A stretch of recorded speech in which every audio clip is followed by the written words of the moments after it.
Hi, this is the Professional Amateur Hour coming to you with another review. This week, Leo sent me Nothingness, or if you prefer the Korean title, Moo. And this 2024 film was directed by Gapsik Kim and stars Yoon-Tae Kim and Junrae Park, among others, of course. The story of this movie takes place in a future Korea where the government has decided that if you're a violent person, you have to take this drug to try to eliminate your tendencies to be violent. And so you do have the option though of not taking it, but then you're exiled to what they call the City of Dreams. And our main story follows this disgraced detective, and he is trying to find this killer who is someone who has returned from the City of Dreams. Along the way, we also find out that the detective also has to take this drug because I guess they also have violent tendencies. And so will he, figure out who this killer is and, ultimately catch them? Well, for that, you gotta watch the movie and find out. All right, so let's discuss this film. So what works with it? Well, I don't know much about these films going into them, especially the ones that, Leo sends me. And with this one, it has this very kind of Blade Runner feel, which I really thought was cool.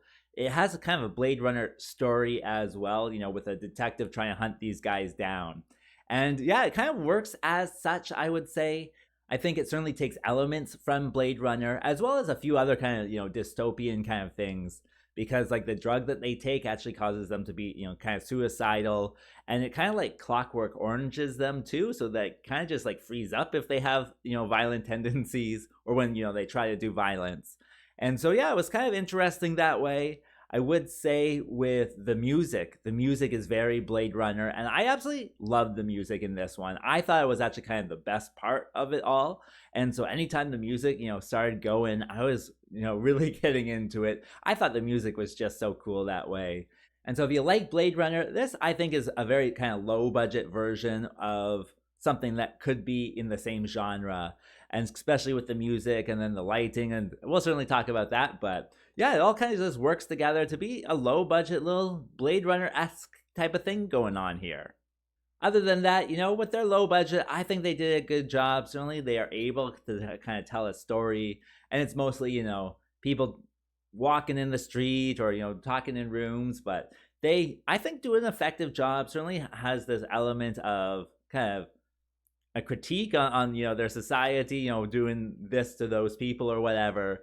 And so yeah, certainly I think kind of works that way. Just be aware of its budget that way, and so just adjust your expectations because of the low budget, and it's perfectly fine that way. And that brings me to what doesn't work with this film. Well, with this one, I actually kind of thought the shooting was really interesting. It kind of seems like it's guerrilla style shooting, so they're just running around on the streets of Seoul. I don't know about the filming codes or filming laws on the streets of Seoul, and so I thought that was interesting, seeing all these different kind of elements of the city. But with that does come kind of the downside of them just having the natural light in the street, and that makes some of the shooting just so dark that you really kind of can't see what's going on, or have a very hard time understanding what's going on. I was watching this film where it was kind of light outside, so I had to close all my blinds and to try to figure out what's going on in these scenes, just because they are just so dark sometimes that you really can't see. I think even with a little bit of lighting probably would have gone a long way with this one, just to also give it kind of a moonlit atmosphere, more kind of a noir atmosphere. Certainly it does have that, but even you could do it even better. And so as it stands with just kind of the street lights and things like that, it is really hard to see sometimes. Other than that, with the story itself, I do think they kind of leave out a few kind of important things. There are some scenes that are, follow each other, but it just seems like there's something missing in between the scenes.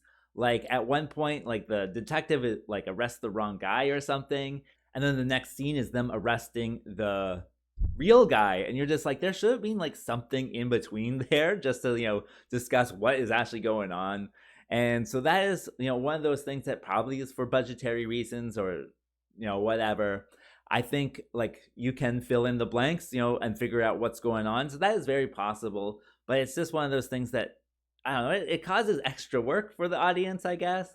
And it certainly works into that Blade Runner noir kind of feel to it, where it doesn't tell you anything. And even then, like, the scenes that you do get, are somewhat disjointed. So, you have to put it together yourself. So, yeah, that's the way it is in this one. Let's see, what else can I tell you? With this one, of course, with, a lot of these low budget ones, sometimes they got ADR, sometimes they have, in-camera audio. And the in-camera audio is never, up to snuff, especially with the ADR. And that's just, the way B movies are. You can't get the person back or, whatever. And so that, does come across in this one. So the sound is kind of up and down. I remember now. The City of Dreams, the place that people are exiled to. You actually, like, never get to see it. Like, they never go there. I think maybe in the last 30 seconds, they, like, show you a car on fire, and that's supposed to be, the City of Dreams.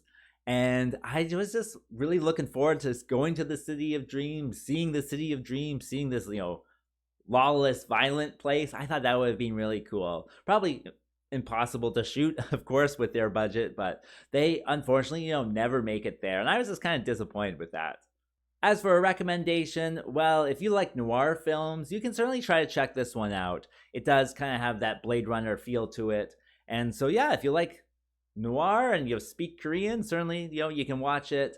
If you don't speak Korean, you're reading the subtitles, and, that is what it is. So, press play on this one if you feel like it. As for rating, well, I'm going to give it a 4. Ultimately, I just kind of thought it was okay by the end. And with that being said, I think that's all I wanted to say. So like and subscribe, and I'll see you next time.